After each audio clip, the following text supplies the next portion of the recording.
Hi, Mare. Uy, Mare, pasok ka. Hello po, tita. Ang laki na ng anak mo, Mare. Wow, tita, ang ganda mo at ang sexy mo pa. Talaga? At dahil dyan, may 5,000 pesos ka.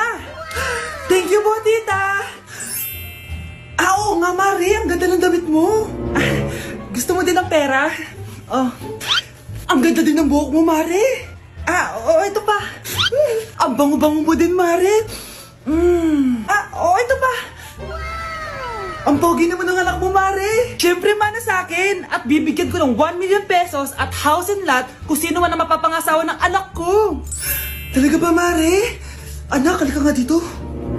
Narinig mo ba yan, anak? Tsuhain mo ng anak niya. Ang magkasabi ka naman dito. Sige po, Nay. Ang gwapo mo naman. Pwede ba kitang tsuhain? Ayoko! Tingnan mo nga itsura mo. Ang pangit mo.